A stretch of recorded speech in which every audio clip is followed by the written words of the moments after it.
हम लोग श्रीमद् भागवतम के तीसरे स्कंद के 14वें अध्याय के 42 से 45 श्लोक को सुनेंगे आज। एक छोटा सा उदाहरण देना चाहता हूँ। ये विज्ञापन नहीं, उदाहरण है। ये प्रोबायोटिक कहलाते हैं इसको देखते हैं आप। प्रोबायोटिक, इसमें कुछ आपके पेट को कट बैक्टीरिया होते हैं, अच्छे बैक्टीरिया होते हैं। इसमें लिखा हुआ है 50 बिलियन प्रोबायोटिक एक गोली में। मैं विज्ञापन नहीं दे रहा हूँ, विज्ञापन देना काम नहीं है। अब इस गोली को देख करके आप सोच सकते हैं इसमें 50 बिलियन जीव हो सकते हैं जो हेल्दी बैक्टीरिया। तो अब आप गिनेंगे बैठ के इसको, संभावना है क्या? खा लीजिए, खाना तो एनीवेज खा लीजिए, आपका स्वास्थ्य ठीक होता दिखेगा। लेकिन यह तो आप कभी नहीं काउंट कर सकते ना कि 50 बिलियन है कि 39 बिलियन। हम केस करेंगे 39 बिलियन निकले, 50 बिलियन नहीं निकले। उम्मीद है आप लोग बुद्धिमान है कि अब समझ गए कि मैं क्या कह रहा हूं। एक ही नाम से अनंत जन के पाप नष्ट होते हैं। बड़ी तीव्रता से जीव भगवान की ओर महान पुण्य इकट्ठा कर रहा होता है। ये कैसे आप जानेंगे? तो ये कैसे जानते हैं कि इस प्रोबायोटिक की गोली में 51 गोली में 50 बिलियन प्लस बैक्टीरिया है? लिखा हुआ है, मान लेते हैं। और उसका प्रभाव अपने आप स्वास्थ्य में देखते हैं भी, कुछ मतलब पेट ठीक हो जाता है जो भी। तो जैसे अब इन सब चीज़ों को वेरीफाई तो कर नहीं सकते, प्रभाव को देखते हैं। ऐसे ही नाम जप करने से महान पुण्य मिलता है, भागवत सुनने से महान पुण्य मिलता है। उसका प्रभाव अपने जीवन में देखेंगे कैसे एक शांति और सुखमयता का अनुभव व्यक्ति कर रहा है। नहीं तो कितना कितना धन आदमी इकट्ठा करके भी अशांति में ही जीवन जीता रहता है, और अशांति में ही मरता भी है। जीवन में जीवन का लक्ष्य की क्लैरिटी मिलती है श्रीमद् भागवतम में। अभी एक भक्त बता रहे थे, एक दूसरे भक्त का अपडेट देके थाईलैंड से, काहे घूमने गए थाईलैंड? थाईलैंड में ऐसा क्या है? क्या अब मंदिर में भारत में धामों की कमी हो गई है कि थाईलैंड धाम में जाएंगे? वृंदावन धाम, प्रयागराज, काशी घूमो भाई, घूमना चाहते हो। और उसके बाद किधर गया है? मायापुर, उधर साउथ इंडिया तो मैं कभी जा ही नहीं पाया। और रामेश्वरम भी है इधर, रंगनाथ। दिव्य देश, 108 दिव्य देश होते हैं। तो क्या घूमने की जो तुम्हारी इच्छा है, कोई दिक्कत नहीं है, लेकिन घूमने के लिए तुम थाईलैंड ही गए। थाईलैंड में कोई धाम है क्या? जीवों का उद्धार करने के लिए गए? ये तो आप संदेह। यहाँ तो आप बताइए, कहीं कानपुर भी जाएगा तो आदमी सोचेगा ना कि प्रसाद कहाँ मिलेगा, पहले तो ये सोचेगा प्रसाद कहाँ मिलेगा। तो आप कहेंगे ये उदाहरण मैं क्यों दे रहा हूँ? ये दिखा रहा है कि श्रवण का भाव है। आप कहेंगे इतना तेज बोल रहे हैं। हाँ, तेज बोल रहा हूँ, रिजल्ट दिख रहा है। आपके पास धन था, उस धन से आप बहुत बहुत बहुत से जगह जा सकते थे, प्रीचिंग के लिए गए नहीं, और व्यक्ति स्थान पर से जा रहा है। तो ये दिखा रहा है कि कुछ कमी है। और भगवान न करे वो व्यक्ति मेरी क्लास सुने कभी, लेकिन दिस इज एब्सोल्यूट फुलिशनेस। अरे उड़ के जाना, जाओ, चले जाओ मायापुर धाम चले जाओ, कितना तो स्थान, एक चक्कर चले जाओ वहाँ पे। अगर दूसरे देश में जाना है, वैसे तो खतरनाक है, बांग्लादेश में जा चले जाओ, वहाँ पे बेनापोल, वहाँ पे बेनापोल ही था, बेनापोल ही था ना, जहाँ हरिदास ठाकुर जी का भजन कुटीर है, जहाँ तक मुझे इज आई थिंक हम करेक्ट, बेनापोल। वहाँ चले जाइए। महाप्रभु ने कितनी सारी लीलाएं वहाँ पे करी हैं, वहाँ पे गए हैं, वहाँ जाके देखिए। घूमने का इतना शौक है। और क्या नाम है उनका, भक्ति विनोद ठाकुर जी कहते हैं कि जहाँ पे महाप्रभु ने लीलाएं करी हैं, वहाँ पे मैं प्रणयी भक्तों के संग जाऊँगा, प्रेमी भक्तों के संग जाऊँगा, या भक्तों के संग जा करके दर्शन करूँगा। पूरा ब्रज क्षेत्र है, घूमिए। घूमने का शौक है अगर तो कोई दिक्कत नहीं, लेकिन दिखा रहा है कि श्रवण का भाव है, इसलिए व्यक्ति ऐसा कर रहा है। नहीं तो कोई श्रद्धा नहीं। मुझे लगता नहीं कि जो भागवत सुन के कोई श्रद्धा नहीं होगी, थाईलैंड जाके क्या करेंगे? कोई देर से preaching thing that's okay, otherwise क्या करेंगे? वहां भी वही पत्थर और सब कुछ वही सब कुछ है, क्या करेंगे? तो मैं ये उदाहरण क्यों दे रहा हूं? आपको लगेगा कि हम रोज भागवत सुनने से फर्क क्या पड़ रहा है? ये फर्क पड़ रहा है। ये फर्क पड़ रहा है कि लाख रुपए, जो भी जितना भी लगता है, नो आइडिया, कम से कम 1 लाख रुपए तो खर्च करेगा आदमी, वो वेस्ट कर रहा है। उसको कमाने में कितना पैसा लगता है? अच्छा खासा समय लगता है। So, like that. Anyways, what I'm trying to say is जीवन का जो उद्देश्य है वो एकदम क्रिस्टल क्लियर होता जाता है श्रीमद् भागवतम का श्रवण करके। तो चलिए हम सुनते हैं। तो आप जानते हैं कि दीदी को कल बहुत डांट, कल मतलब जब क्लास हुआ था पिछली बार, बहुत डांट पड़ी, तुमने बड़ा पाप किया, तुम ये हो तुम वो हो, खूब डांट पड़ी, और तुम्हारे जो बच्चे होंगे सब असुर पैदा होंगे। बच्चे मत दो। और वो लास्ट श्लोक था इस प्रकार से, वो पूछे कि भाई असुर होंगे, कब तक जिएंगे? तो कह रहे हैं तदा विश्वेश्वर क्रुद्धो भगवान लोक भावना हनिष्यत्य अवतीर्य असौ यथा दीर्घ पर्वतृक।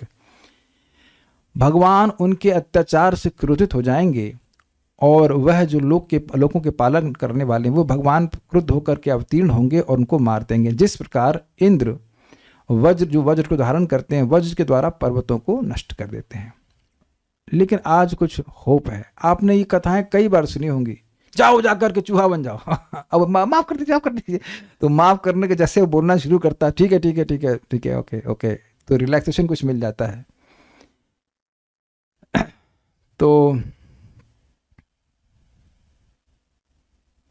अब बड़ी सुंदर बात वो कह रहे हैं। अब दीति यहाँ पे एक अद्भुत बात कहती हैं, क्या सुना कि भगवान आएंगे और मेरे दोनों पुत्रों का वध कर देंगे। तो माँ के हृदय से पूछिए, माँ को दुख लगेगा कि खुशी होगी? अगर ये सुनेगी कि मेरे बच्चों का वध कर दिया जाएगा, मेरे बच्चों का मर्डर किया जाएगा, तो क्या माँ खुश होगी कि दुखी होगी?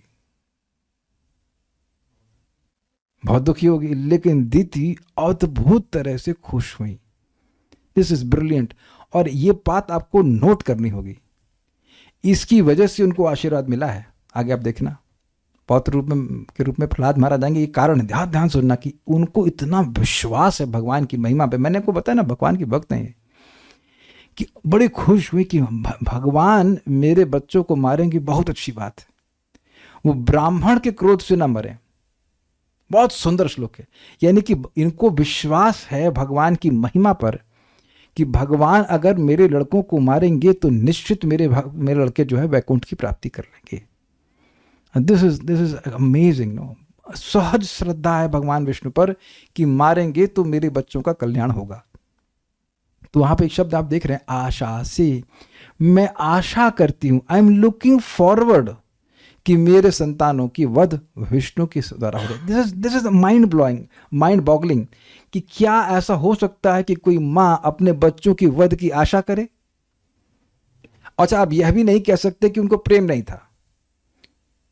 प्रेम तो था, लेकिन उनको, वो कह रही हैं कि उनको ये बहुत प्रसन्नता हुई कि मेरे बच्चों को भगवान मारेंगे, यानी भगवान का दर्शन होगा साक्षात। मुझे तो आज तक नहीं हुआ, यानी मेरे बच्चों के द्वारा मैं भगवान के दर्शन का सौभाग्य प्राप्त करूंगी। अच्छा, मान लीजिए आपका बच्चा भगवान को देख, नॉट एज एन असुर लेकिन आपके बच्चे का सामर्थ्य हो कि उनके बच्चे ने तो भगवान को देखा है। I mean that is an amazing thing, नहीं? तो ध्रुव महाराज, उनकी माँ आज तक प्रसिद्ध हैं क्योंकि उनके बच्चे ने भगवान को देखा, भक्त के रूप में देखा, लेकिन एक बहुत बड़ा अचीवमेंट हुआ नहीं।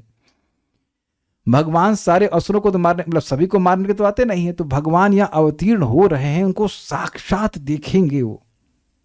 तो कह रही, मैं आशा करती हूं कि भगवान अवतरित हों और मेरे बच्चों का वध करें, लेकिन मेरे बच्चे ब्राह्मणों के क्रोध से न मारे जाएं। उसको क्या कारण है आगे देखेंगे, लेकिन यहां इस श्लोक में उनकी भगवान विष्णु में हाईएस्ट श्रद्धा सूचित हो रही है। ये कारण है उनके द्वारा वरदान प्राप्त होने का। वरदान अभी आएगा, लेकिन ये यहाँ समझ में आ गया ना कि विष्णु में, भगवान विष्णु में उनकी अत्यंत श्रद्धा थी। मान लीजिए कोई कहे कि भाई आपका लड़का होगा, वो फलाना गुंडा मार देगा, उसको दुख लगेगा, अरे गुंडा मार देगा, क्यों मार देगा?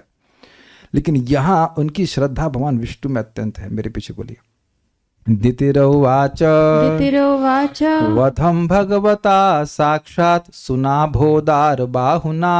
वधम भगवता साक्षात सुनाभोदार बाहुना। आशा से पुत्रयोर मह्यम मां क्रुद्धात् ब्राह्मणात् प्रभो। आशा से पुत्रयोर मह्यम मां क्रुद्धात् ब्राह्मणात् प्रभो। दितिरोवाच वधम भगवता साक्षात सुनाभोदार बाहुना। वधम भगवता साक्षात सुनाभोदार बाहुना। आशा से पुत्रयोर मह्यम मां क्रुद्धात् ब्राह्मणात् प्रभो। आशा से पुत्रयोर मह्यम मां क्रुद्धात् ब्राह्मणात् प्रभो। बोलिए। दितिरुवाच दितिरुवाच वदं भगवता साक्षात् सुनाभूदार बाहुना वधम भगवता साक्षात् सुनाभुदार बाहुना आशासे पुत्रयोर्मह्यं मा क्रुद्धात् ब्राह्मणात् प्रभो। आशा से पुत्रयोर्मह्यं मा क्रुद्धात् ब्राह्मणात् प्रभो। दिति ने कहा यह तो अति उत्तम है। देखिए खुश हो गए यह तो अति उत्तम है कि मेरे पुत्र भगवान द्वारा उनके सुदर्शन चक्र से उदारता पूर्वक मारे जाएंगे। हे मेरे पति, वे ब्राह्मण भक्तों के क्रोध से कभी न मारे जाएं। तो आपको याद हो कि ब्राह्मणों को कुपित करेंगे, ये बात वहां पे स्पष्ट थी। जैसे कि वेण मारे गए थे ब्राह्मणों के कोप से, तो वो नरक की जा रहे थे, तो उनका लड़का पृथु महाराज उनके लड़के के रूप में थे, इसलिए बच गए, नहीं तो नरक जा रहे थे पक्का। देखिए भगवान क्रोधित होकर जान से भी मार दें तो भी वैकुंठ की प्राप्ति होगी, लेकिन भक्तों के क्रोध से कोई व्यक्ति मरा तो उसकी कोई गति नहीं होगी, उसको तो भगवान भी नहीं बचाएंगे। आप प्रैक्टिकल देख रहे हैं कि अम्बरीश महाराज ने क्रोध नहीं किया था, फिर भी दुर्वासा मुनि जी की कोई शरण नहीं थी, कोई शरण नहीं थी। मुझे ये बात याद आ रही है अपने संबंध में। हमें विश्वास है कि धाम में जो शरीर छोड़ता है तो भगवान की प्राप्ति करता है। तो नानी गई तो हम तो खुश हो गए, हमने वाह नानी को बोले तो यही शरीर छोड़ो, तो वहीं मलकुल आज्ञाकारी नानी हमारी यहीं आके छोड़ी, 8 घंटा जो है लखनऊ से ट्रैवल करके आई और मेरे सामने कट तो चली गई। और माता जी के भी जब न्यूज़ आई कि शाम को भोजन कराया उन्होंने, दोपहर रात के 1:30-2 बजे मालूम चला कि अरे इसीलिए तो बुलाए थे उनको, इसीलिए तो जाने नहीं दे रहे थे कि यही शरीर छूटे। बहुत अच्छा, आई वॉज हैप्पी। अब सामान्यतः लोग बड़े दुखी हो जाते हैं, लेकिन सुखी होने का कारण क्या है विचार कीजिए। क्या हर जन्म में हमारा वध नहीं किया गया है? किसी ने कभी मच्छर ने मारा, कभी एक्सीडेंट ने मारा। हर बार तो इंसान भी नहीं रहे, कभी मच्छर की तरह पीस दिए गए होंगे, कितनी बार कैसे कैसे मरे। तो मृत्यु तो कोई नई बात नहीं है, लेकिन धाम में शरीर छोड़ना या भगवान के द्वारा मारे जाना ये बहुत बड़ी बात है। परम पूज्य लोकनाथ महाराज जी का बड़ा सुंदर वक्तव्य है। ये मथुरा मंडल की परिक्रमा होती है ना 84 कोस, तो ये गोवर्धन के पास की बात है। भक्त लोग के हल्ला हो गया कैंप में कि सांप आ गया, सांप आ गया, सब भाग रहे इधर से, सांप आ गया, सांप आ गया। तो महाराज बड़े विरोध में कहे आप लोगों ने इतने पुण्य नहीं किए हैं कि आप ब्रज में मरेंगे आप इतना चिंता मत कीजिए, इतना आसान नहीं है वृंदावन में शरीर छोड़ना, या मतलब ब्रज क्षेत्र में शरीर छोड़ना। कोई नहीं मरा कोई नहीं मरा, खाली डर लेते लोग। तो यहाँ भी मतलब पॉइंट इज दैट कि किसके हाथों मर रहे हैं, कहाँ मर रहे हैं, उसका बड़ा प्रभाव होता है। जिसने अब तक मथुरा महात्म्य नहीं सुना है उसकी एक शॉर्ट पे बात बता दे रहा हूं। यहाँ कोई कीड़ा भी मरता है तो वह वैकुंठ की प्राप्ति करता है। कोई मेरी क्लास में कीड़ा तो नहीं है, सब इंसान हैं, सब भजन करने वाले हैं। तो इतना बात समझ लीजिए कि ये मैं खाली बोल रहा हूँ, वस्तु शक्ति का प्रभाव ऐसा है। कुछ भजन नहीं किया है, केवल मरेगा यहाँ तो भगवान की प्राप्ति कर लेगा। बड़ा ये बहुत रेयर है। अभी मैं एक व्यक्ति के यहाँ से, प्लास्टिक की दुकान यहाँ पे है, बड़ी दुकान है, देखा उनकी फोटो टंगी हुई थी, मर गए। तो लड़कों से पूछा, पहले एक बार क्या तुम लगा शायद आज नहीं होंगे छुट्टी पे, दूसरे दिन देखा फिर नहीं है, देखा अरे फोटो टंग गई इनकी, तो कुछ लीवर सिरोसिस वगैरह कुछ हो गया था। लेकिन यहाँ नहीं मरे। वेदांता है कोई, कहीं पे होगा समवेयर, कहाँ है, दिल्ली में है और यहाँ गुड़गांव, जहाँ कहीं भी हो। तो वहाँ उनको भर्ती करा दिया, वही 1 महीने वहाँ भर्ती रहे, मर गए। Not easy, not easy. तो ये मैं खाली आप समझ गए मैं दृष्टांत क्यों दे रहा हूँ। जैसे धाम में शरीर छोड़ना बहुत रेयर है, ऐसे ही अब समझ लें कि भगवान के द्वारा स्वयं मारा जाना ये नेक्स्ट टू इम्पॉसिबल है। भगवान ऐसे छोटे मोटे असुरों के लिए नहीं आते, ये बात है। तो बड़ी प्रसन्न हुई कि दिति कि मेरे बच्चे इतने ग्लोरियस होंगे। किसने मारा? अरे भगवान विष्णु मारे। तो एक भक्त पूछ रहे हैं कि भक्तों के क्रोध से मरने का क्या मतलब है। देखिए अभी कथा 34 स्कंद में आप थोड़ा पढ़ लीजिएगा। वेन नाम का व्यक्ति था, वो ध्रुव महाराज की डायनेस्टी में है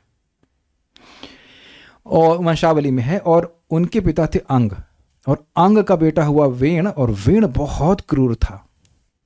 तो बहुत संभाला गया, बहुत प्रयास किया कि वो ठीक हो जाए, नालायक ठीक नहीं हुआ, और वो राजा बन गया। इतना फ्रस्ट्रेट हो गया कि उसके पिताजी उसको राजा बना करके, राजा भी नहीं बनाए, राज छोड़ के चले गए। अब कोई राजा नहीं था तो उसको बनाया गया। बचपन में ही वो अपने मित्रों को पानी में डुबो के मार डाला करता था, इतना वह क्रूर था। वो मृत्यु की बेटी का बेटा था। एनीवेज, ऐसा करते करते काफी समय बीत गया, बड़ा उसने अत्याचार किया, भगवान विष्णु की आराधना बंद कर दी। तो भक्त लोग, वैष्णव थे, ब्राह्मण थे, वो बोले कि आप विष्णु की आराधना क्यों बंद कर रहे हैं? तो वहां वो कहता है कि तुम मेरा खाते हो और विष्णु की बात करते हो। एक्चुअली विष्णु शब्द नहीं बोला उसने, बोला कि तुम लोग तो एक वैश्या की तरह हो कि पति के द्वारा पालित है, लेकिन तुम मतलब मन तुम्हारा कहीं और है, पति वैश्या नहीं, वो क्या कहते हैं, व्याभिचारिणी स्त्री की तरह हो, ऐसा करके बोलते हैं। अब ब्राह्मणों को ऐसा बोला तो ब्राह्मण बड़े क्रोधित हुए और ने कहा ऐसे होम किया और उस हुंकार से ही वो मर गया। तो अब वो आप समझिए, वो ब्राह्मणों के कोप से वो मर गया। ये देखा गया, शास्त्र का वचन है कि कोई व्यक्ति अगर भक्त है, उसका कोई अपराध करता है और महान भक्त है स्पेशली, तो और अपराध करेगा तो उसके सामने वाले की आयु कम हो जाती है। तो ब्राह्मणों के कोप से मरेगा कोई व्यक्ति तो फिर उसको भगवान की कृपा भी नहीं प्राप्त होगी। आगे श्लोकों में और क्लियर हो जाएगा। भगवान मारेंगे तो कृपा ही है। अब जानते भगवान तो कृपा ही करते, मारे या चाहे बचाएं, कुछ भी करें। अन्वय, प्रभो हे मेरे प्रति उदार बाहुना विशाल भुजाओं में, सुनाभ, सुनाभ मतलब जिसकी नाभि बहुत अच्छी है, अर्थात चक्र, सुदर्शन चक्र, चक्र धारण करने वाले साक्षात भगवत स्वयं भगवान श्री हरि से मह्यम पुत्रयो वधम आशा से मैं अपने दोनों पुत्रों के वध की कामना करती हूँ, आशा करती हूँ। आई एम लुकिंग फॉरवर्ड कि ये हों और यह विष्णु के द्वारा मारे जाएं। लाइक जो भी वृद्ध भक्त हमें दिखते हैं तो हमें तो आशा होती है कि ये ब्रज में ही शरीर छोड़ें। वीडियो मत ऑन करना मृत्यु की प्रार्थना करने देंगे, दिक्कत हो जाएगी।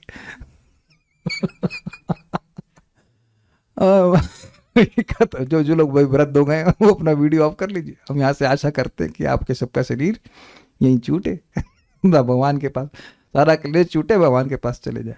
क्या करें, हमको पता, हमको पूरा विश्वास है कि कुछ भी है इस मामले में कि धाम में सिर छूटा, काम खत्म, फिनिश। एनीवेज, तो हम सच भी बोल रहे थे और विनोद के लिए बोल रहे थे, सच भी है। ब्राह्मणात, ब्राह्मण के सॉरी क्रुद्धात ब्राह्मणात, कुपित ब्राह्मण के शाप से उनका मां वध ना हो। देखिए अब एक पॉइंट है, एक पॉइंट बड़ा जबरदस्त है। आप हिरण्यकशिपु और हिरण्याक्ष के जीवन को देखेंगे तो स्टैटिस्टिक्स समझते हैं, स्टैटिस्टिक्स किधर जा रही हैं। संभावना ये ज्यादा थी कि वह ब्राह्मणों के कोप से मरते। वो इतना अपराध किए ब्राह्मणों का, इतना भक्तों का अपराध करते, तो संभावना यही थी कि उनकी बैंड बजती, मतलब उनकी हालत खराब होती है, जो परेशानी होती है वो ब्राह्मणों के कोप से होती। भाई ये तो बहुत रेयर होता है ना कि भगवान स्वयं आकर किसी को मारेंगे। तो भक्तों का श्राप लग जाए तो आपने कई बार सुना, भक्तों से मेरा मतलब है जो मतलब योगी हैं उनका श्राप लग जाए तो स्वाभाविक सी बात है, होता ही रहता है। तो ये जो रेयरिटी ऑफ मतलब दिस पॉसिबिलिटी की ये जो संभावना है ये अत्यंत रेयर है कि भगवान आके मारेंगे। इसलिए कह रहे कि मैं आशा करती हूँ चांसेस ये ज्यादा थे उनके कि ब्राह्मणों के शाप से मर जाते, लेकिन उसकी जगह वह भगवान की मतलब द्वारा मारे जाएंगे। तो इसकी वह मतलब ये इतना रेयर इवेंट है, बहुत रेयर, समझ रहे ना, क्या बोलेंगे रेयर को हिंदी में, समझ गए आप? रेयर मतलब जिसके चांस बहुत कम, उसमें तो अंग्रेजी है समझ गए आप? रेयर समझते हैं, मेरी इंग्लिश तो आप समझ ही रहे हैं। रेयर बहुत ही दुर्लभ मतलब ये है घटना है, तो इसकी वो कह रहे हैं तो बहुत मंगलमय है, दुर्लभ है, मैं इसकी कामना करती हूँ। बहुत अच्छा आपने बताया। नीतिर्वाचा, अदिति ने कहा वधम भगवता साक्षात सुनाभो उदार बाहुना, वधम आशा से मैं वध की आशा करती हूं। किसकी? मह्यम पुत्र, दोनों पुत्रों की। दिस इज वेरी इंटरेस्टिंग, ध्यान दीजिएगा भक्तों के, दोनों भक्त दोनों पुत्र एक साथ नहीं मरे हैं भाई साहब, ये टू मच है। भगवान आते दोनों को टिकाना लगा सकते थे कि नहीं, ये बताइए आप। भगवान आते हिरण्याक्ष को भी मार देते, हिरण्यकशिपु को मारते, लेकिन देखिए गंभीर बात है, आज तक हम इसको कभी विचार नहीं किए कि भगवान दो पुत्रों को मारने के लिए 2 बार अवतरित हुए। भाई साहब टू मच है, ये टू मच है। और नरसिंह देव भगवान श्री राम और भगवान कृष्ण को परावस्था का अवतार कहते हैं। अब वो अलग मतलब अलग बात है, लेकिन ये बड़ी अमेजिंग बात है कि 2 पुत्रों को मारने के लिए भगवान 2 बार आए, जबकि दोनों हम उम्र थे। हिरण्याक्ष को मार रहे हैं तो साइड में जाकर के हिरण्यकशिपु को भी मार देते, काम खत्म होता। लेकिन नहीं मारे। वेल, इसका कारण भी हो सकता है कि तब प्रहलाद महाराज कैसे जन्म लेते। प्रहलाद वाली भी लीला नहीं होती, लेकिन बात बड़ी जबरदस्त है। 2 पुत्रों को मारने के लिए भगवान 2 बार अवतरित हुए, और इतना ऐसे अवतरित हुए, एक बार नासिका से प्रकट हो गए, एक बार खंभे से प्रकट हुए, बाप भी स्वीकार नहीं किए, इतने आग्रही हो गए। तो ये एक बड़ी अद्भुत बात है। कैसे वध करेंगे? भगवता, साक्षात भगवान के द्वारा उनका वध होगा। कैसे भगवान? सुनाभ उदार बाहुना, जिनकी उदार मतलब फैला हुआ, ना विस्तारित बड़ी बाहु में सुनाभ अर्थात चक्र रहता है। मां क्रुद्धाद ब्राह्मणात प्रभो, हे प्रभु, हे कश्यप ऋषि, मेरे बच्चों का वध ब्राह्मणों के क्रोध से न हो, ऐसी मैं आशा करती हूं। श्रीधरी, सुनाभ चक्र का नाम है। सुनाभ चक्र का नाम क्यों है? सुनाभ सुदर्शन चक्र का नाम क्यों है? उसकी सुंदर नाभि है। आप चक्र देख रहे हैं, चक्र में सेंटर पॉइंट होता है, उसके स्पोक्स बोलते हैं, स्पोक्स डंडियां रहती हैं। तो सुंदर चक्र का जो सेंटर है नाभि है, इसलिए उसको सुनाभ कहते हैं। सुदर्शन का नाम सुनाभ है। चक्रधारी भगवान ही मेरे पुत्रों का वध करें। महर्षि कश्यप पहले कह चुके हैं कि तुम्हारे पुत्र ब्राह्मणों को क्रुद्ध बना देंगे। इस भय से व्याकुल चित्त वाली दिति प्रार्थना करती हैं कि ब्राह्मणों के शाप से मेरे पुत्रों का वध न हो। सारदर्शनी, सुनाभ उदार बाहुना, सुनाभ अर्थात चक्र से सुशोभित जिनकी भुजा है, उस सुदर्शन चक्रधारी के हाथों से यह कहने से उनकी अत्यंत सुंदर और उन्नत भुजा को मेरे पुत्र द्वय देखेंगे, और इस प्रकार मेरे वे दोनों पुत्र भाग्यशाली होंगे। और यदि मृत्यु आवश्यक हो भी जाए तो भगवान के हाथों मृत्यु होने पर वे सभी पापों से मुक्त हो जाएंगे। कुछ समझे आप मेरी बात? बड़ी इंटरेस्टिंग बातें यहाँ बता रहे हैं। आपने सुना था कि कैसे वह जीवों को परेशान करेंगे, ब्राह्मणों को परेशान करेंगे, स्त्रियों को परेशान करेंगे, सब सुना था। तो अब स्वाभाविक सी बात है कि पुत्र नरक में जाएंगे। मान लीजिए किसी माँ को मालूम ही चल जाए कि उसका बेटा मर के नरक गया, कितना दुख होगा।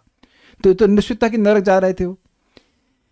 लेकिन अब एक बड़ी सुंदर बात कही है, सुनाभ उदार बाहुना। भगवान की बाहु में, मतलब हाथ में चक्र रहता है, तो सुनाभ उदार बाहुना मतलब जब वो मारे जाएंगे तो भगवान की सुंदर बाहु को देखेंगे।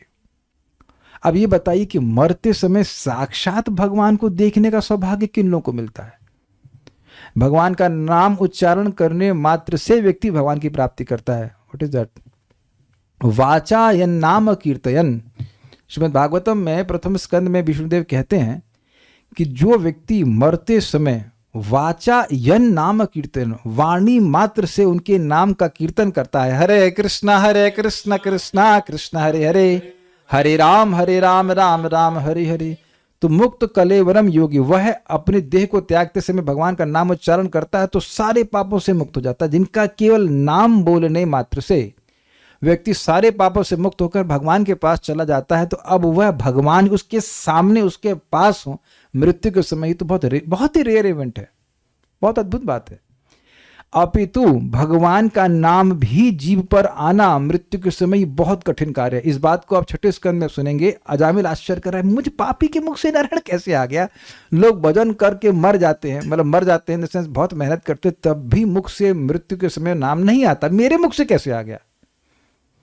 ये उसका उत्तर भागवत में नहीं दिया गया, बस उसका आश्चर्य प्रस्तुत कर रहा है, ये कैसे आ गया?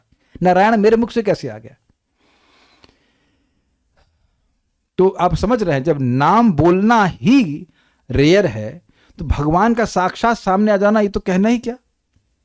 तो आप कहेंगे नाम और नामी भेद नहीं है, सब ठीक है भाई, भेद नहीं, लेकिन फिर भी आप देखिए एक दृष्टि से कि नाम को एक्सेस बहुत आसान है, वह भी तो नहीं हो पाती है मृत्यु के समय। और यहां साक्षात भगवान को देखें तो इस बात को वह कहकर, मतलब सोच करके बड़ी हर्षित हो रही हैं कि इससे मेरे पुत्र अगर उनका जरूरी भी हो मरना तो सारे पापों से मुक्त होकर भगवान के पास जाएंगे। आशा से इस आशा से कह रही हूं ये तो हिंदी हो जाएगी। आशा से मतलब मैं आशा कर रही हूं, मैं उसी प्रकार की मृत्यु की कामना करती हूं, मतलब मैं चाहती हूं कि मेरे बच्चे ऐसे मरें, ना कि वो खुद ऐसे मरें।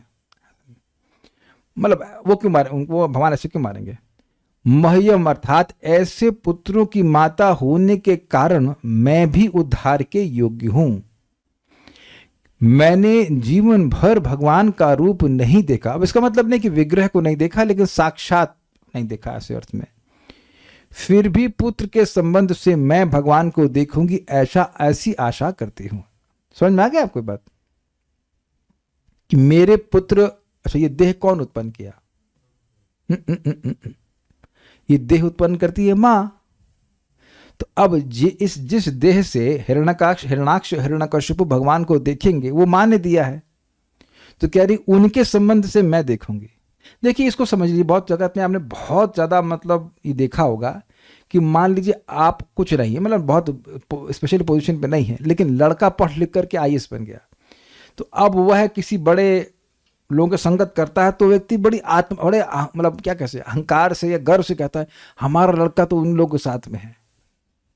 तो ये तो आप लोग समझ ही रहे होंगे कि किस प्रकार से भावना हो जाती है कि हमारा लड़का यहाँ है, वो व्यक्ति वही है जो यहाँ पे है, लेकिन उस अपने लड़के से संबंध जोड़ करके ऐसे अनुभव करता है। ये बात है तो कह रहे हैं कि हमारे लड़कों को भगवान का दर्शन मिलेगा, ये बहुत बड़ी बात है। देखिए इस जगत में देखा जाता है कि अगर माँ भक्त है और लड़का भक्त अच्छा बन जाए तो माँ को बड़ा गर्व होता है। मैं पहले वाला कंडीशन इंपॉर्टेंट है, अगर माँ भक्त नहीं तो कहेगा कहाँ से पैदा हो गया ये भी क्वेश्चन है, कहाँ से पैदा हो गया, पूछ रही हो कहाँ से पैदा हो गया तुम भी पैदा की हो। लेकिन पॉइंट ये है कि जो मान लीजिए किसी का लड़का प्रहलाद महाराज हो जाए, हमें तो बहुत गर्व करेगी, बेसिकली भगवान को देखने वाला हो गया। तो ये कह रही कि मैं तो आशा करती हूँ कि ऐसा लड़का हमारे होए तो भगवान के दर्शन करेंगे मृत्यु के समय, ये उनका भाग्य होगा। ठीक है, मैं तो जीवन भर नहीं देख पाई और ये लोग मृत्यु के समय देख पाएंगे, इसलिए पुत्रों के कारण मैं श्री भगवान का दर्शन प्राप्त करूंगी ऐसी आकांक्षा रखती हूं। थोड़ा सा स्पेलिंग मिस्टेक है, लेकिन क्रोधित ब्राह्मण के द्वारा उनकी हत्या की कामना नहीं करती होना चाहिए, थोड़ा स्पेलिंग मिस्टेक है। कोपितेषु महात्मसु, महात्माओं के क्रोध को उत्तेजित करने पर आपके इस प्रकार के पूर्वोक्त वचनों से ब्रह्म शाप के कारण ही मेरे पुत्रों की हत्या होगी, इस आशंका से मैं व्याकुल होकर खेद कर रही थी। समझा आप? आपने भी सुना अभी का मतलब पहले श्लोकों में सुना था, कहाँ सुना था, लेट्स सी, ये था 3:14-40 में, प्राणी नाम हन्य माना नाम, प्राणियों को मारेंगे, दीन नाम कृतागसम, जो कि दीन होंगे और जिन्होंने कोई अपराध नहीं किया होगा, स्त्रीणाम निग्रह मारना नाम, स्त्रियों को वो पकड़ेंगे, और कोपितेषु महात्मसु, और महात्मा को वो कुपित करेंगे, मतलब सारे पाप करेंगे। रेस्ट करना है, रेस्ट कर सकते हैं, ये स्पॉट बच्चों के लिए सामने है लेकिन रिलैक्स नहीं, आई विल नॉट सी, हम उनको डिस्टर्ब नहीं करेंगे, वो हमको डिस्टर्ब नहीं, रिलैक्स, कोई प्रॉब्लम। अब श्री भगवान के हाथों हत्या होने की बात सुनकर मैं स्थिरचित हो गई हूं, यह भाव है। ठीक है, अब कोई दिक्कत नहीं है। मैंने आपको एग्जाम्पल पहले दिया ना कि अच्छा मैंने सुना माता जी का शरीर टूट गया, अच्छा चलो ठीक है, कहीं बाहर नहीं मरी बागवान धाम में मरा, ठीक है, कोई दिक्कत। कोई धाम में शरीर छोड़ दे अब क्या है, हो गया खत्म, भगवान सारे जो जर्नी थी मटेरियल वर्ल्ड में समाप्त, भगवान के पास पहुंच गए, फिनिश। आप लोगों को लग रहा होगा मैं बार बार एग्जाम्पल क्यों दे रहा हूं, धाम और भगवान में भेद नहीं है।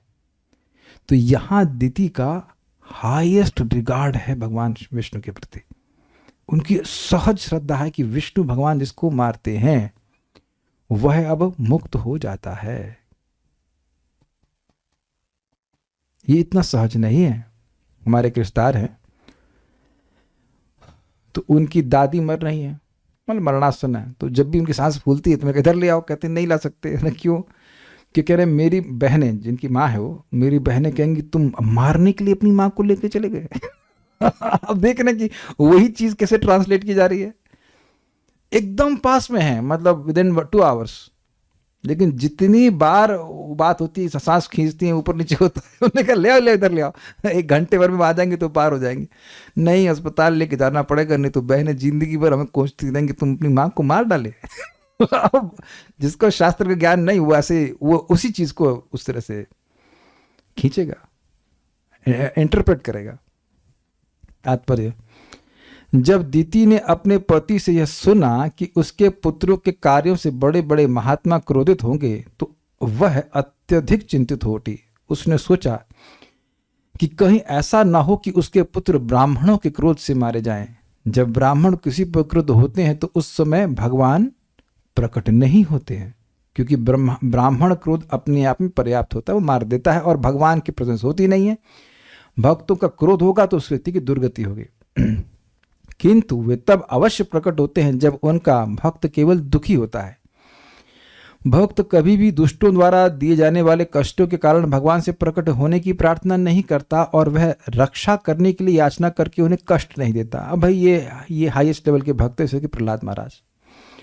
प्रत्युत भगवान ही भक्तों को संरक्षण प्रदान करने के लिए चिंतित रहते हैं। दीति भली भांति जानती थी कि भगवान द्वारा उसके पुत्रों का वध भी उनकी कृपा ही होगी, अतः वह कहती है कि भगवान का चक्र तथा उनकी बाहें उदार हैं। समझे, सुनाभ उदार बाहुना, बड़ा सुंदर प्रपाद अर्थ रख रहे हैं कि चक्र भी उदार है और बाहें भी उदार हैं। बाहें क्यों उदार हैं? किसी व्यक्ति के हाथ उदार हैं का मतलब क्या है? व्यक्ति उदार है और उस हाथ के द्वारा वो बहुत दुर्लभ वस्तु में बड़ी आसानी से देता है, यही उदार का अर्थ है। कोई आपसे मांगे 5 रुपया देंगे हम 50 अठन्नी, मतलब वट एवर, किसी को अठन्नी चौवन्नी दे देंगे तो उसको उदार नहीं कहा जाएगा, कहेगा कंजड़। उसके हाथ एग्जैक्टली हाथ बहुत तंग हैं। सुना आपने शब्द? हाँ, टाइट हाथ के बांध दिया। यस, उसके हृदय में कुछ देने की भावना नहीं है। ये शब्द सबने सुना होगा। उसके हाथ बड़े तंग हैं, वो बड़े तंग हाथ वाले हैं। तो उदार क्यों? भगवान थप्पड़ मार रहे हैं, थप्पड़ मार के मार देते हिरण्याक्ष को। यस, थप्पड़ मार रहे हैं, लेकिन थप्पड़ मार करके वह अपना धाम दे रहे हैं। तो ये उदारता होगी कि नहीं होगी? है ना उदारता? उनके हाथों में इतना,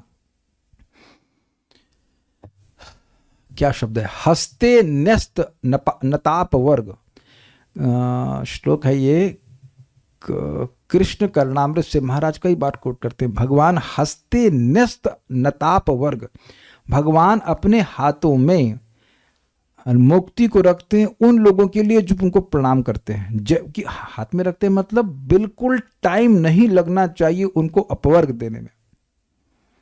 जैसे अब कभी कभी सन्यासी लोग घर में आते हैं तो भक्त लोग डोनेशन हाथ में रखते हैं, ऐसा ना कि महाराज हाथ धो के निकल जाएं और अब उनको हम दक्षिणा भी ना दे पाए। देखा होगा आपने इस प्रकार से, समझ रहे होंगे उदाहरण। बड़ा सुंदर उदाहरण है कि किसी ने प्रणाम किया है तो भगवान हाथ में मुक्ति रखते हैं। उदार पाणी भगवान का नाम है। तो ये भगवान के हाथों का बड़ा सुंदर विशेषण है कि जिसको भी मारते हैं उसके लिए मुक्ति उसे आसानी से मिल जाती है। वह मुक्ति जो मर मर के भी साधुओं को प्राप्त नहीं होती है। यदि कोई भगवान के चक्र द्वारा मारा जाता है और इस तरह वह भगवान की बाहें देखने का भाग्यशाली होता है तो यही उसकी मुक्ति के लिए पर्याप्त है। ऐसा सौभाग्य बड़े बड़े मुनियों को भी नहीं मिल पाता। तो प्रभुपाद क्या समझा रहे हैं? कैसे भगवान का चक्र और भगवान का हाथ उदार है। अब कहेंगे अरे चक्र से तो दर्द होता है, कैसे उदार होगा? जैसे भी मेरा ऑपरेशन हुआ था तो हम जा करके अभी जा नहीं पाए, डॉक्टर साहब को महाप्रसाद देना चाहते हैं। अब देखिए स्वाभाविक सी बात है कि ऑपरेशन होता है तो बाद में दर्द भी होता है। तो क्या वो हमको दर्द दिए? अरे क्या होता, दर्द हुआ, हालत खराब हो, एक दिन तो ऐसे ऐसे लेटे रहे थे, हिल भी नहीं पाए थे। तो यद्यपि लग रहा है कि टेम्परेरी दर्द दिए और दिए अलग क्या रहा, दर्द भी हो रहा था, लेकिन फिर भी यही मानते डॉक्टर साहब ने उपकार किया, हमको बहुत बड़े रोग से बचा लिया। दिस इज ब्रिलियंटली पॉइंट जो प्रभुपाद बोल रहे हैं कि चक्र से मार रहे हैं भगवान। हो सकता है कि थोड़ा बहुत कष्ट हुआ ही होगा, लेकिन अब हमेशा हमेशा के लिए गर्भवास के दुख से व्यक्ति मुक्त हो जाता है। तो ये बातें हैं।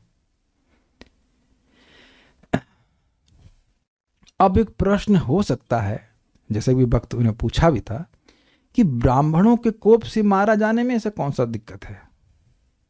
तो उस बात का मैं उत्तर देती हूं। बड़ा सुंदर श्लोक है। ना ब्रह्मदंड दग्धस्य न भूत भयदस्य च, न ब्रह्मदंड दग्धस्य न भूत भयदस्य च, नारकश्चानुगृह्णन्ति याम याम योनिमसौ गतः, नारकश्चानुगृह्णन्ति याम याम योनिमसौ गतः। बोलिए। न ब्रह्मदण्डदग्धस्य न भूतभयदस्य च न ब्रह्मदण्डदग्धस्य न भूतभयदस्य च नारकाश्चानुगृह्णन्ति यां यां योनिमसौ गतः। नारकाश्चानुगृह्णन्ति याम याम योनिमसौ गतः। बहुत बढ़िया श्लोक है और उसका अर्थ देखना, बहुत सुंदर अर्थ रखा गया है।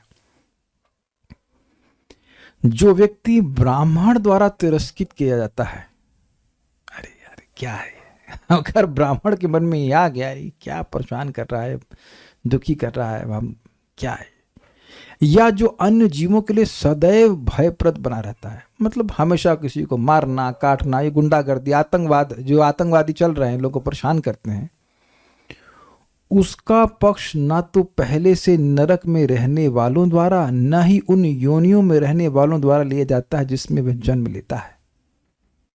जो नरक भोग रहे हैं वह भी उस पर दया नहीं करते। जैसे देखिए, समझने का प्रयास कीजिए, ये मैं मेरे से रहा नहीं, जरा बता रहा हूं।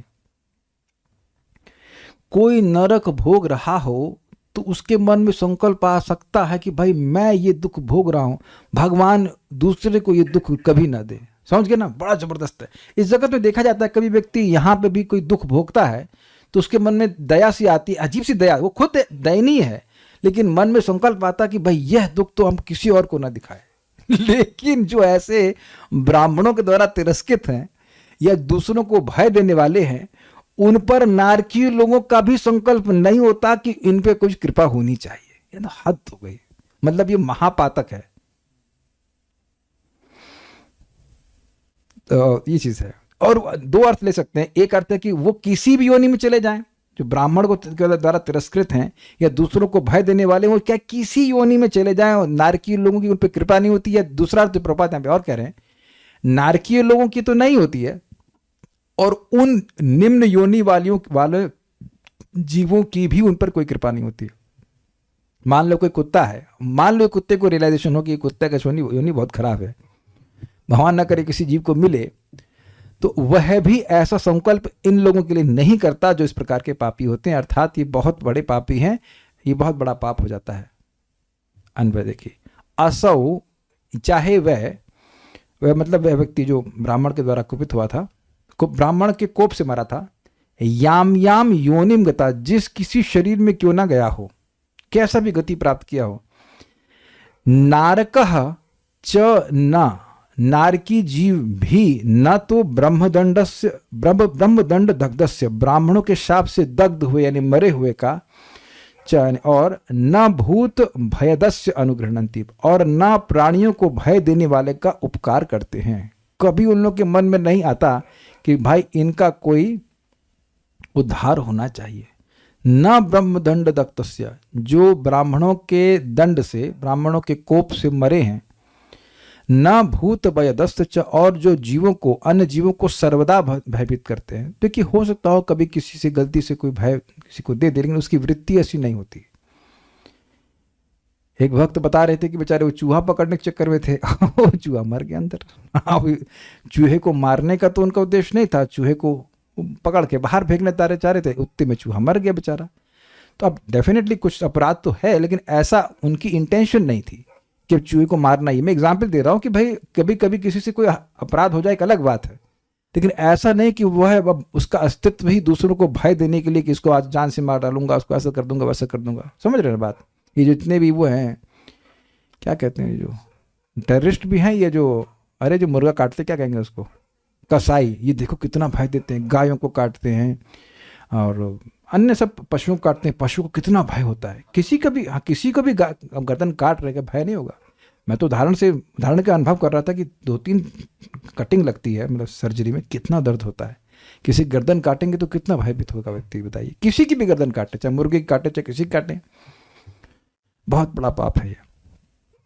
तो नारकश्चा ना जोड़ दीजिएगा, ना नारकश्चा अनुगृह्णन्ति, उन पर तो जो नरक में रह रहे वह भी अनुकंपा नहीं करते। वह भी मतलब जब नरक वाले नहीं कर रहे हैं तो कैमुत्य लगाई फिर और कौन करेगा उन पर।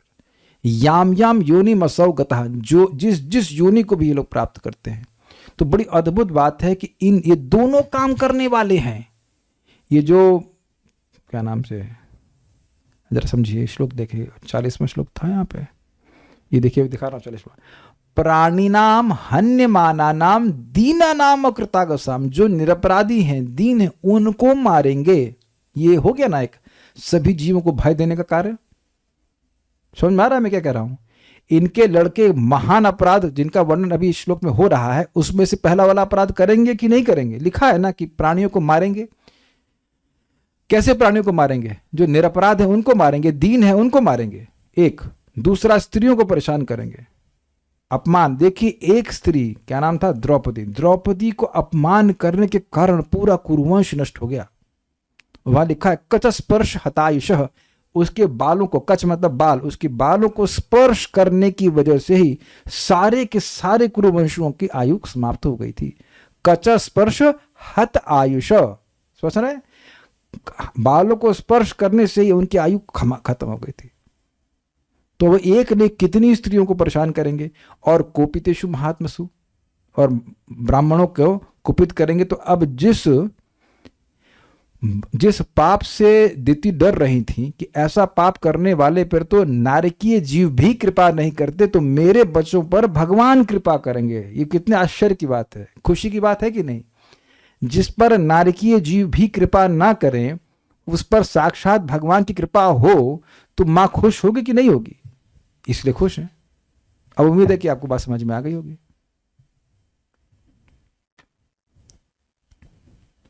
लड़का एक नंबर का चोर हो और वो फेल ही होने वाला हो, और वो एकदम डिस्टिंक्शन लेके पास हो जाए, तो माँ खुशी हो जाएगी ना, इज इट नॉट? किसकी उसको पास होने की कोई होप नहीं है और नंबर 1 आ जाए क्लास में, तब ये बात है। श्रीधरी, ब्राह्मण के शाप से दग्ध और प्राणियों को भय प्रदान करने वाला जो होता है, इन दोनों प्रकार का जीव चाहे जिस योनि में जाए, उस पर नारकीय जीव भी कृपा नहीं करते हैं। दूसरों की बात कौन करे? क्लियर है क्या मृत्यु से? और यहां इनको भगवान की कृपा मिलेगी। बाल प्रोधनी, ब्राह्मण के शाप से दंडित व्यक्ति जो मरा हुआ है, और वह जो प्राणियों में भय उत्पन्न करता है, जो मरा हुआ मतलब उनसे मरा है कहना चाहिए, तो नरकवासी भी उसे अनुग्रह नहीं देते, अर्थात उस पर कृपा नहीं करते। नरकवासी तो कैसे कृपा करते हैं नरकवासी? देखिए, नरकवासी स्वयं दुख भोगते हुए यह सोचकर कि किसी को ऐसा दुख ना हो, कृपा करना चाहते हैं। वो कृपा कर नहीं सकते हैं।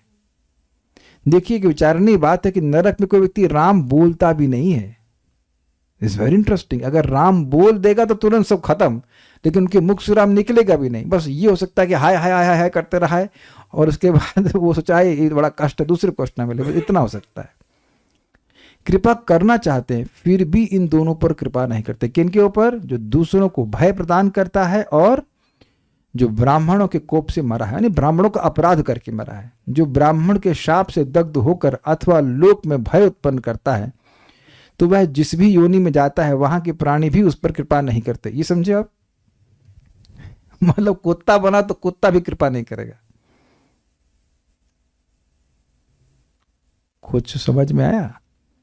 दूसरा अर्थ है, ये दो अर्थ दिखाए गए। एक अर्थ था कि भाई वो किसी भी योनि में गया हो, नारकीय लोग उस पर कृपा नहीं करते, और दूसरा है कि नारकीय लोग उस पर कृपा नहीं करते, और जिस जिस योनि में जाएगा वहां भी कृपा नहीं होगी।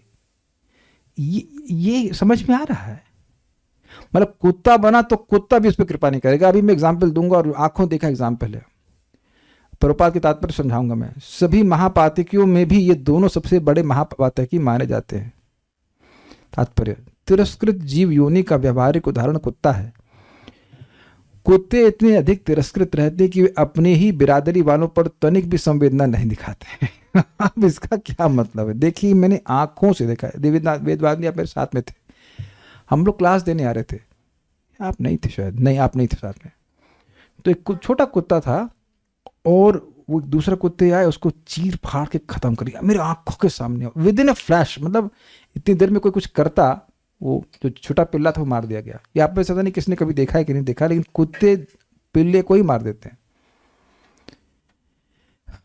2 बार तो मैं देखा इधर यहाँ पे ऐसे होते हुए। तो अब पॉइंट क्या है? इसने अन्य जीवों को भय प्रदान किया, तो जिस योनि में प्राप्त हुआ वो, मान लो कुत्ता बना, तो उस योनि के कुत्ते भी उस पर कृपा नहीं करेंगे। वैसी व्यवस्था की जाएगी कि उसको वो कुत्ते ही मार के खा जाएंगे, जो भी कुछ करें। काफी इंटरेस्टिंग बात है। नहीं तो सामान्यतः भाई अभी एक ही सुकुमारी कुत्ता है तो आपस में उनका कुछ सामंजस्य होना चाहिए, लेकिन ना, हमने आंखों से देखा, एकदम आंखों से देखा कैसे एक कुत्ते को पूरा बिल्कुल फाड़ दिया दांत से, 2 कुत्तों ने। बहुत भयानक लगता था देखने में।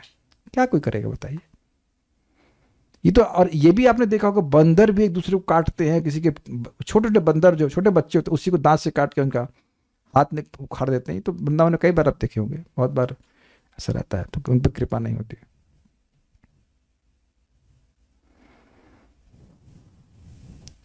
अब देखो, एक भक्त ने थोड़ा बुद्धू बनने का प्रश्न किया है कि अभी भक्ति कर रहे हैं, अगर नरक चले गए तो क्या भगवान का नाम नहीं ले पाएंगे? अच्छा, तो ये नई, मतलब जो है नई लॉ बना रही है।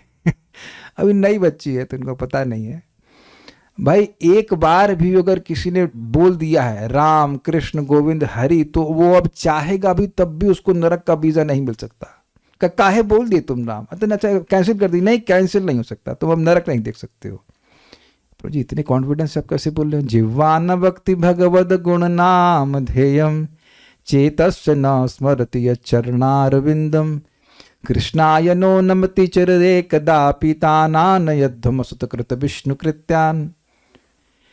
जिसकी जीव एक बार भी भगवान का नाम नहीं बोलती। सरकार कोई गूंगा हुआ तो अच्छा ठीक है, तो मन से तो स्मरण कर सकता है, अगर मन से भगवान का एक बार भी स्मरण नहीं किया, सरकार कुछ लोग पागल होते हैं, तो एक बार भी अगर विष्णु को प्रणाम नहीं किया, इसका मतलब उपलक्षण से कोई भी विष्णु के लिए कार्य नहीं किया है जीवन में एक बार भी, तो उसको लेके आओ।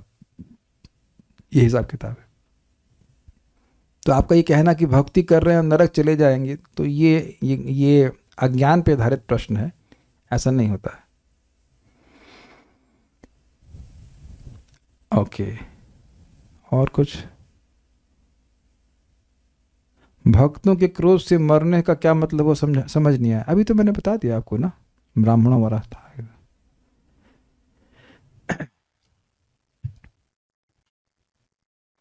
अब ये श्लोक बड़े मजेदार हैं, थोड़ा सा कल की देखिए, कल क्लास नहीं हो पाई तो उसकी भी सर्विंग आज ही कर दे रहे।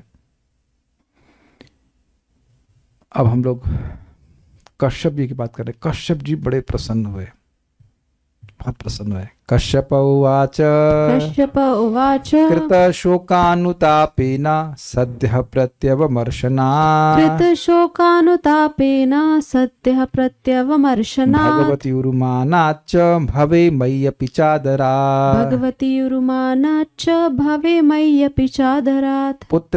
पुत्रस्यैव च पुत्राणां भवितैकः सतां मतः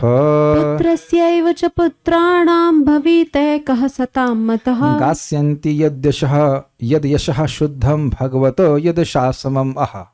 गास्यन्ति यद्यशः शुद्धं भगवत यशसा समम्। पुत्रस्य शुरुआत करते हैं। कश्यप उवाच कृत शोकानुतापेन सद्यः प्रत्यवमर्शनात् भगवती उरुमानाच्च भवे मय्यपि चादरात् पुत्रस्यैव च पुत्राणां भवितैकः सतां मतः गास्यन्ति यद् यशः शुद्धं भगवद यशसा समम्।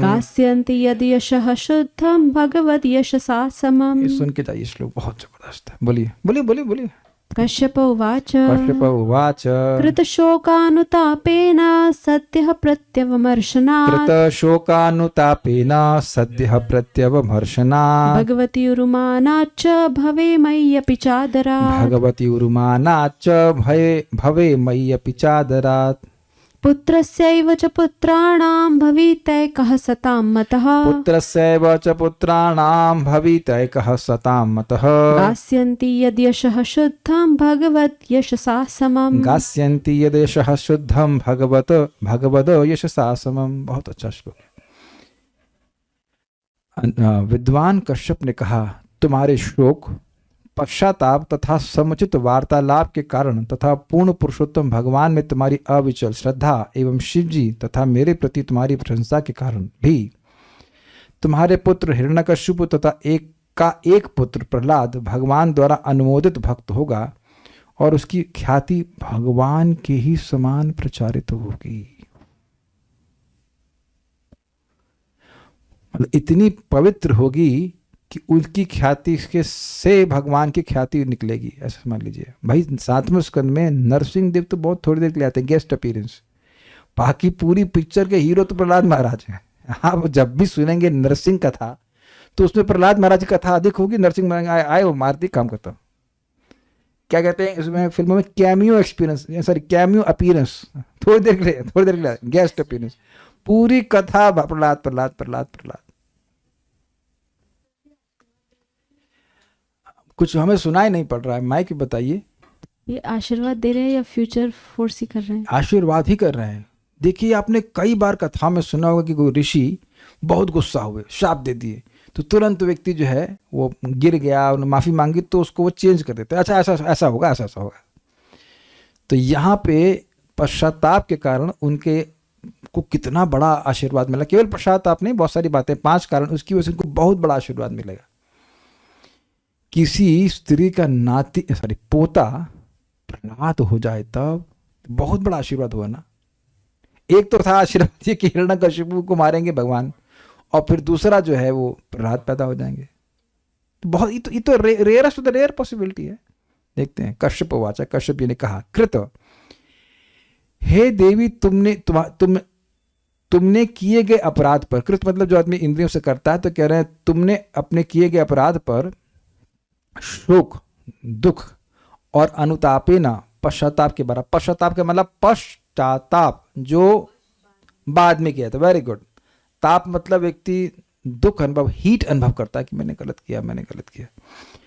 सद्य प्रत्यवमर्शना, तत्काल उचित और अनुचित के विचार के द्वारा, भगवती उरुमानात, भगवान श्री हरि में तुम्हारी बहुत श्रद्धा के द्वारा। ये दिखा था ना, हमने आज की क्लास शुरू करी इसी टॉपिक से कि कैसे भगवान हरि में इनको इतनी श्रद्धा था कि मारेंगे तो भी कल्याण है, ठीक है। और भवे, भगवान शंकर में दिति ने प्रार्थनाएं करी थी कि वो रुद्र है, रुद्रा या उग्रा या बोला था ना, कल की क्लास में था, उससे पहले वाली क्लास में था। 2-3 श्लोक बोली हैं वो शिव जी की प्रार्थना करते हुए कि हमें माफ कर दे, हमारे गर्भ को रक्षा कर रहे इत्यादि। और मई अपि आदरात, मेरे प्रति भी आदर के कारण वह कश्यप जी से भी माफी मांगी थी। आप मुने, हे ब्राह्मण न ब्राह्मण, आप ऐसा करें कि मेरे गर्भ का नाश ना हो, इत्यादि इत्यादि। पुत्रस्य एव पुत्राणाम, तुम्हारे पुत्र के ही अनेक पुत्रों में से एक सताम मतः, एक पुत्र संतों से पूजित होगा। कहने का मतलब यह है कि भगवान स्वयं कहेंगे प्रहलाद महाराज, क्योंकि निष्काम भक्तों में, निष्काम भक्ति कैसे की जाती है उसके प्रहलाद तुम सर्वश्रेष्ठ धारण हो, और तुम मेरे सर्वश्रेष्ठ भक्त हो। समझ गया ना बात। तो प्रहलाद महाराज का उदाहरण रख करके ही व्यक्ति सीखता है कि कैसे निष्काम भक्ति की जाती है ना। तो वह संतों के द्वारा पूजित होगा, केवल संत नहीं होगा, संतों के द्वारा सम्मानित, अनुमोदित, भाई भक्त तो प्रहलाद हैं, ऐसे करके। भगवत यशसा समम, संत जन भगवान के यश के साथ जिसके शुद्धम यश गास्यंति, निर्मल यश का गान करेंगे। मतलब देखिए सिंपल सी बात है, जब भगवान का यश उपस्थित हो तो किसी और की बात नहीं करनी चाहिए। ये बहुत बड़ा दोष है। भगवान की बात हो रही है, इतने में किसी सामान्य व्यक्ति की बात होने लग जाए। लेकिन जब भगवान की बात हो रही है तो प्रहलाद महाराज की बात होगी ही। मतलब नरसिंह देव की बात कर रहा हूं मैं। जैसे ही नरसिंह देव की बात आएगी, नरसिंह चरित होगा, तो कैसे आप प्रहलाद महाराज के रोल को काट सकते हैं। नरसिंह देव का चरित्र ही आया है प्रहलाद महाराज के चरित्र से। तो भगवान का यश प्रहलाद महाराज के चरित्र में गुथा हुआ है।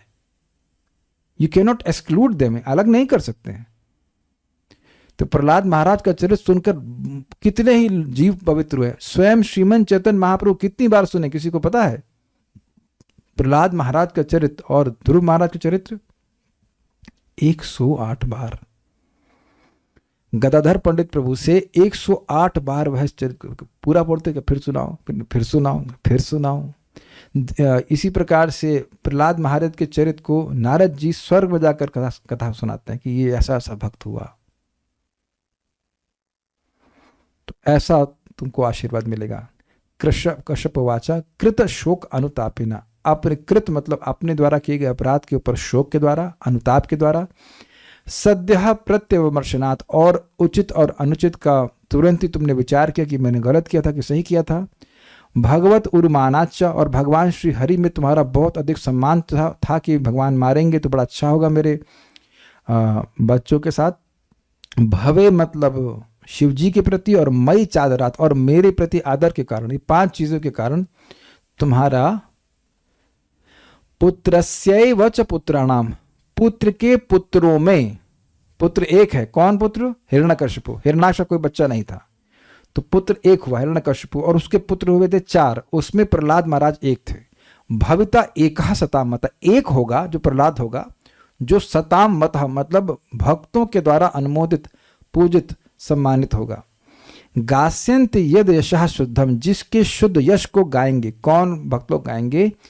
भगवत यशसा समम, भगवान के यश के समान गाएंगे। यानी जैसे भगवान का यश जीव को तत्काल पवित्र करने वाला है, ऐसे ही प्रहलाद महाराज का चरित्र जीव को तत्काल पवित्र करने वाला है। This is amazing.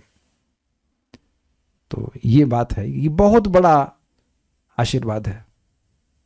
श्रीधरी, अपने किए अपराधों के कारण तुमने शोक किया और पश्चाताप भी किया, 1, और शीघ्र ही तुमने उचित अनुचित का विचार किया, 2, साथ ही दूसरा तुम्हारा श्री हरि भगवान शिव तथा मुझ में समादर भी है, मतलब सम्यक रूप से आदर है, तो 5 हो गए।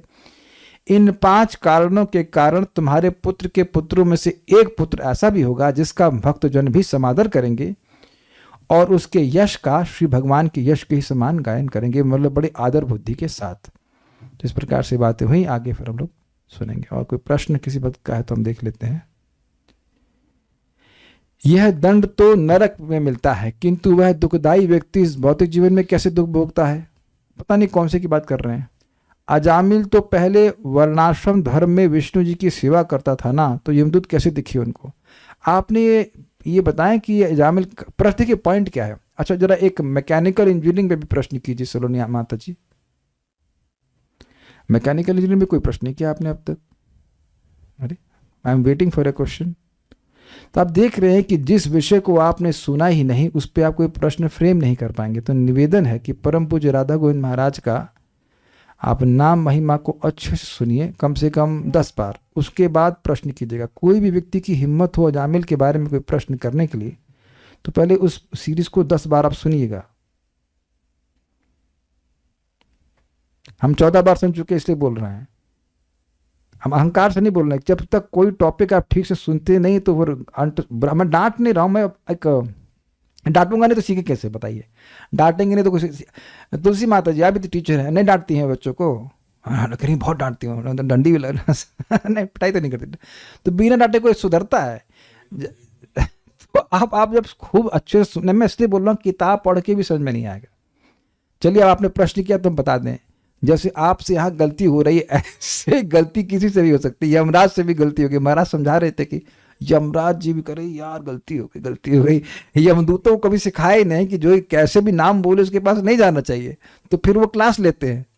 3रे अध्याय में वो समझाते हैं कि भैया देखो, किसी के पास जो नाम बोलना मत जाना, वो तुम अगली बार जाओगे तो हमारी कोई रिस्पॉन्सिबिलिटी नहीं है, भगवान विष्णु तुमको मार डालेंगे, भगवान विष्णु के दूत सारे।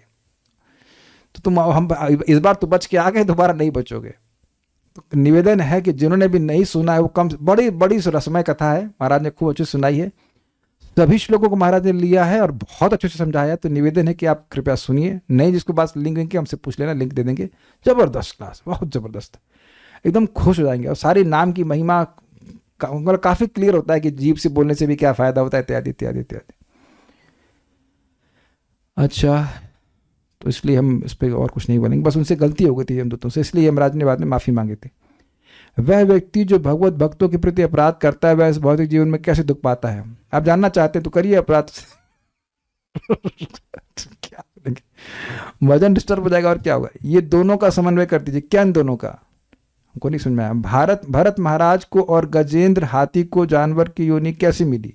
अच्छा, भरत महाराज को कैसे मिली? तो 5वें स्कंद तक नहीं रुकेंगे आप? और गजेंद्र को कैसी मिली?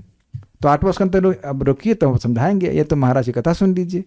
पर मतलब एक भक्त हमको पूछे अभी, प्रभु जी 5वें स्कंद के 4वें अध्याय के श्लोक को कैसे पढ़ें? हमने कहा अभी 3वें स्कंद के 14वें का तो सुन लो भाई, 3रा स्कंद पढ़ा रहा हूँ तो पढ़ लो, 5वां स्कंद में कूद रहे हैं अभी। तो अभी आप आगे के प्रश्न मत कीजिए, जो प्रश्न यहाँ का यहाँ के साथ करिए। फिर से बोलिए ना, हिजबुल्लाह राधानाथ महाराज का कौन सा लेक्चर? लो, राधानाथ महाराज नहीं, राधा गोविंद महाराज बोला। मैं राधानाथ महाराज बोल रहा क्या? नहीं, राधा गोविंद, राधा परम पूज्य राधा गोविंद महाराज जी का एक प्रवचन है, सीरीज है, नाम महिमा या जामिल कथा, उसको सुनिए। ओके, भव्या माता जी पूछ रहे हैं शेयर लिंक इन जपा जी। बेटा कब से है? आप तो शुरुआत से है, आपको पता नहीं है कि भागवत कथा एक ग्रुप है? आपको तो पता होना चाहिए। यहाँ कश्यप मुनि यहाँ पे भगवान के भक्त का वर्णन कर रहे हैं, पर श्रीमद् भागवतम 3.14.32 में प्रभुपाद ने कश्यप मुनि को इम्पर्सनलिस्ट बोला। इसको समन्वय कर दीजिए। भगवान के भक्त का वर्णन कर रहे हैं तो क्या, अच्छा मान लो कोई भक्त भगवान का वर्णन भक्त नहीं भी है, शुद्ध भक्त नहीं है, तो क्या दूसरे भगवान के भक्त का वर्णन नहीं कर सकते हैं? यहाँ लिखा है विद्वान कश्यप, यहाँ ये तो नहीं लिख रहा है कि भगवान श्री कृष्ण के भक्त कश्यप।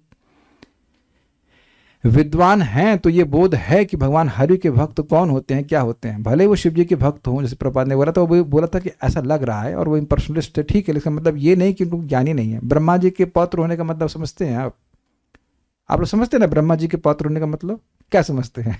ब्रह्मा जी के पौत्र है क्या? ब्रह्मा जी के पौत्र हम क्या समझ रहे हैं भाई? उसके पास कितना ज्ञान होगा? हाँ, क्या ज्ञान होगा, आप क्या समझेंगे बताइए? अरे जो देवताओं का बाप है ना, अदिति उनकी पत्नी है, जो देवताओं का बाप है, उसको ये भी पता नहीं कि भगवान का भक्त कौन होता है, तो इसमें क्या समन्वय करेंगे? Okay, will stop now. ऐसे ही लोग बना के प्रश्न कर रहे हैं, ठीक है, will stop now. Shrimad Bhagavatam की जय, श्रील प्रभुपाद की जय, निताय गौर प्रेमानंद।